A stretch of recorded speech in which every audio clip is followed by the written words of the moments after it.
In this video, I'm going to walk you through step by step how to knit, and specifically this knit stitch.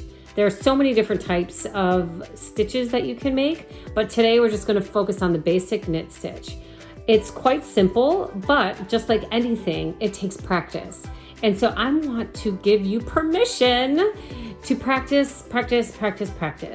I, in the beginning, had like little swatches like this, like all over my house.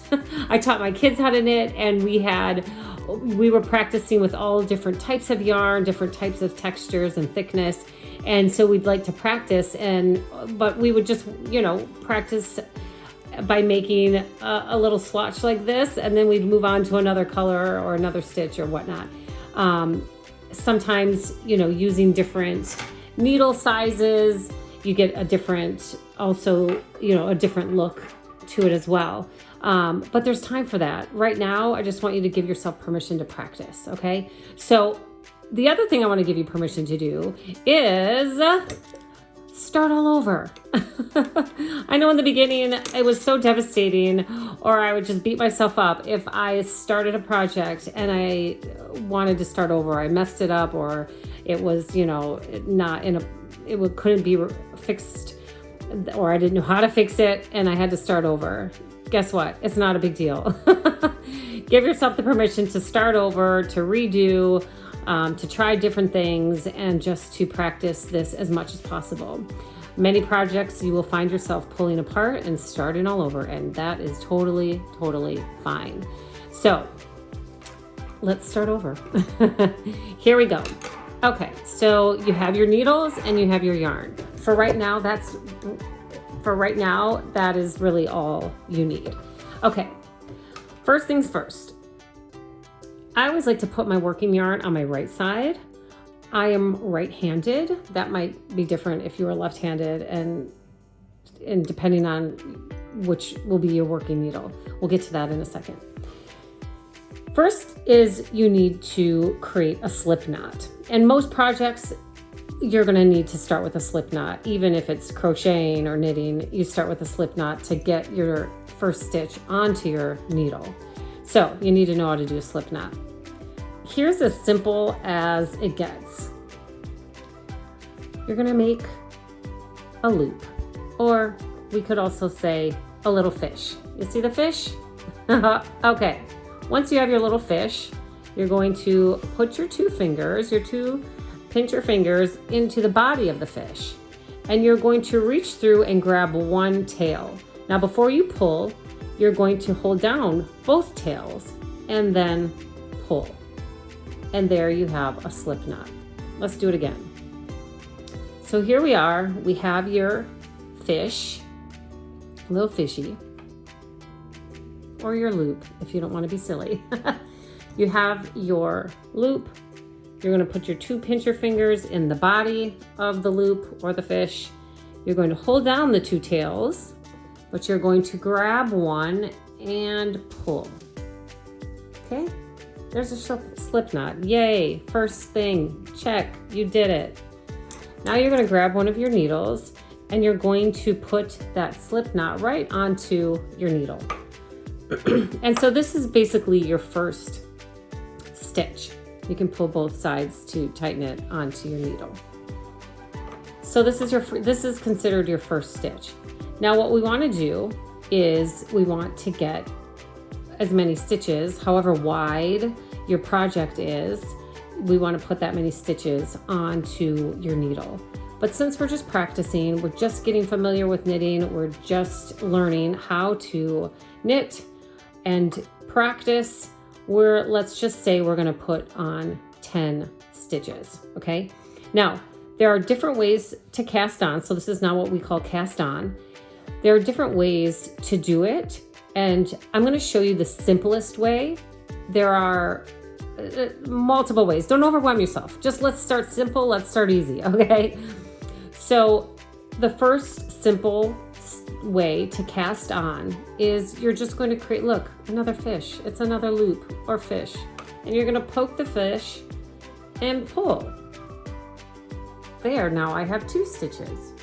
Same thing, I'm going to make a loop or another little fish, and I'm going to poke it and pull. Now I have 3 stitches. Here's our fish, our loop. We're gonna poke it and pull. So again, I'm going under and twisting to make my fish. Poke it, pull. I'm going under, twisting or flipping, making my fish, and I'm gonna poke it and pull. So right now we have 1, 2, 3, 4, 5, 6 stitches. So we need 4 more. So going under, flip, poke, pull. Again, I'm going to use my thumb to go under, to flip, make my little fish. I'm going to poke it and pull.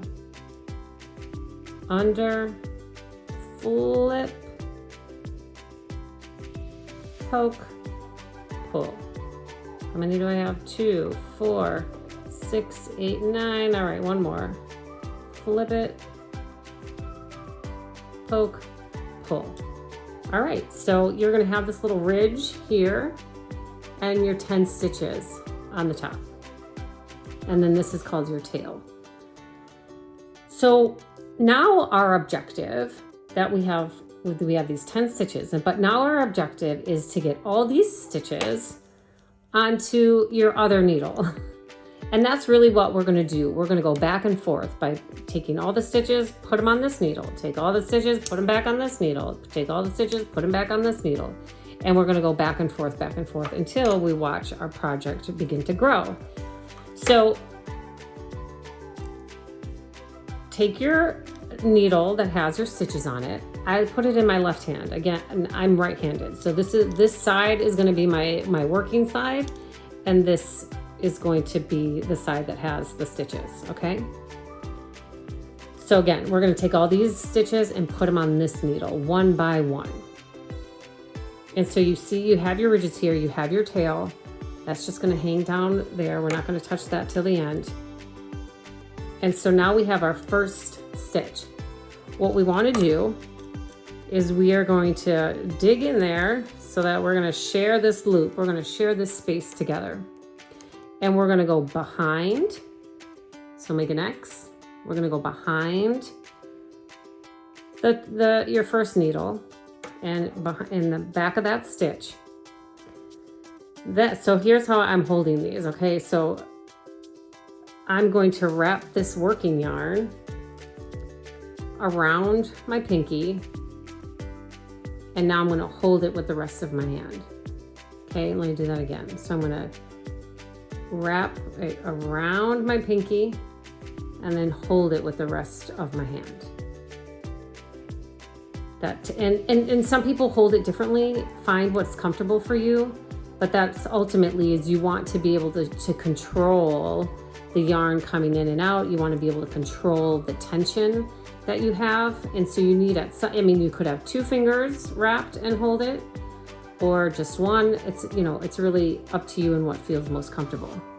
So wrap it, hold it, and now in between this X here, I'm going to thread this needle in between. So now I have this needle, the 2 needles, and I have this yarn in between both needles, okay?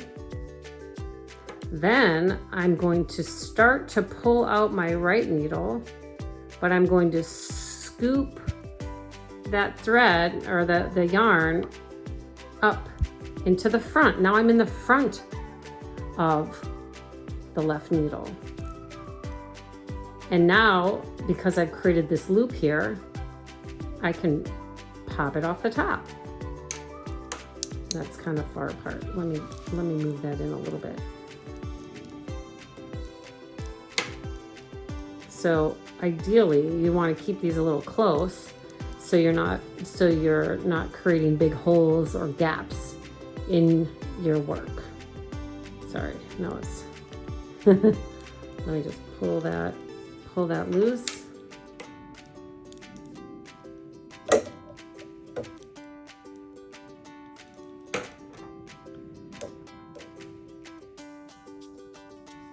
And now I'm gonna put my needle back in there. And I'm just gonna tighten that up a little closer so there's not as much of a gap between the two needles, okay? So let's do it again. So I'm gonna grab my yarn, wrap it around my finger, hold on to my yarn.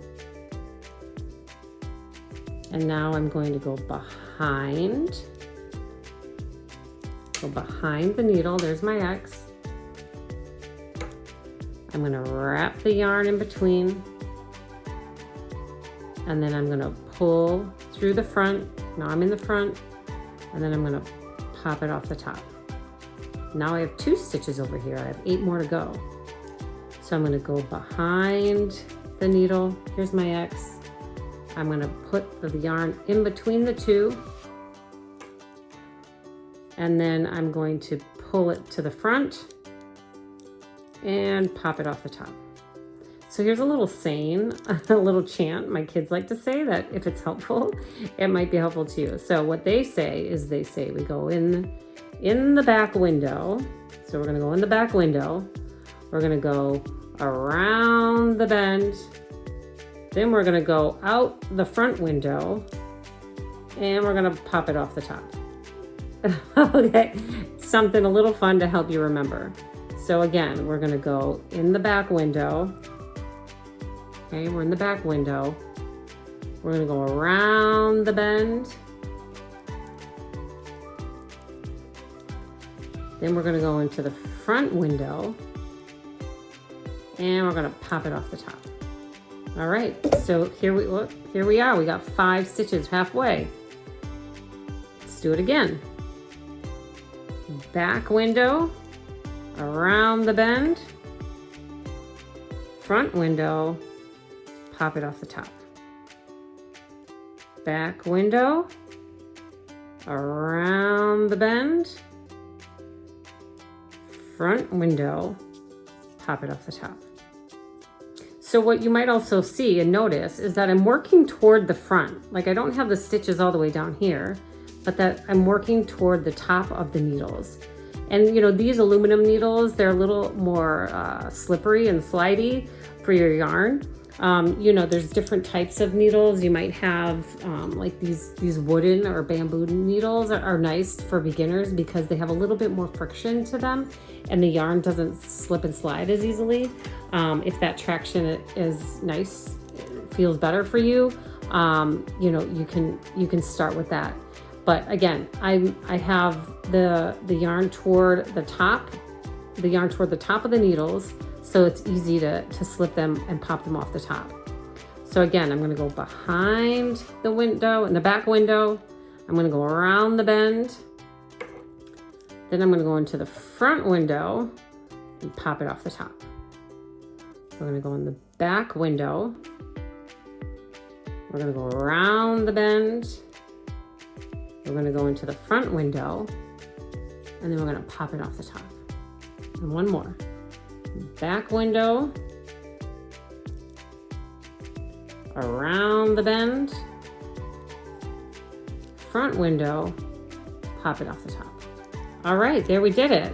So now, see, we took all the stitches and we put them onto this needle, and now you can start to see we're starting to make something here. So you can kind of push them all together to make sure they're all lined up. And now we're gonna do the same thing, but this time we want to get all these stitches onto this needle. Excuse me. So we're gonna do the same thing as we just did. So we're gonna now start with our first stitch to bring it back onto this needle. We're gonna go in the back window, grab your yarn, we're gonna wrap it around, hold on to it. We're gonna go around the bend, through the front window, and then now I'm sliding my stitches up toward the top. We're gonna pop it off the top. So we're going in the back window, around the bend, into the front window, pop it off the top. Back window, around the bend, into the front window, pop it off the top. And so you see these, you can see these stitches right here. And so you're just moving right in front of them. So you're not going in between or behind or anything. You're going right in front of that stitch. And you're going to go in the back, around the bend, front window, pop it off the top. Back window, around the bend, front window, pop it off the top. Back window, around the bend, front window, pop it off the top. All right, we got 4 more. Back window, around the bend, front window, pop it off the top. Back window, around the bend, front window, pop it off the top. Back window, around the bend, front window, pop it off the top. One more. Back window, around the bend, front window, pop it off the top. There we go. So look at that. You're knitting. And so this, as you continue to do that, is going to grow and grow and grow. And it's going to actually start to look like something. So again, I like to just line mine all up. And now, once again, we're going to take all these stitches and put them on to this needle. Now, just a few tips and few things to consider when you are practicing is a lot of times, depending on the type and the texture of the yarn, you're also going to notice that some yarn has more like stretch or give to it and others don't. And so sometimes it can get real tight. Your project can get real tight and it's really hard to like get into that back window. And so you'll just start to have to gauge how much tension you're creating with the yarn. And so, you know, this yarn is pretty giving and has a little bit of a stretch to it. So you can tell that these stitches aren't real tight and I don't have any problem getting into that back window. But sometimes, depending, like I said, different yarn, and on those wooden needles, sometimes it can get a little tight, and you know, you might have to really dig in there and poke into that back window and even into the front. And sometimes even sliding it off the top can be tight. So just play with it. Again, play with it. Give yourself permission to practice and play with the tension. But again, I'm just keep sliding them up toward the top. It makes it easier if you're working closer to the top, because then you don't have as far of a way to pop those stitches off the top. So play with it, play and see with what tension works for you, what needles work for you. And also, you know, I don't know about you, but when I go into like a craft store and there's all this different yarn and oh my gosh, it can be so overwhelming. You know, buy a couple different types of yarn, different textures, and see what you like and play with it. And the more you practice, the more you'll start to find what your favorite type of yarn is. You'll be drawn to different projects because you like a certain yarn. You'll want to, whether it's to make a big chunky blanket or a scarf or a headband or even something more advanced like a hat or a sweater. But I have found, at least me personally, I tend to want to do projects that that have the type of yarn that I am partial to. So, you know what? I was going to cast off, but I think for right now, that's all I'm going to do in this video, just because it's getting long. And then in another video, I will show you how to cast off. So once you have finished your project and you're ready to take all these needles or all these stitches off your needles, that's what's called casting off. So I will show you that in the next video. But for now, happy practicing. Enjoy. Have fun with it.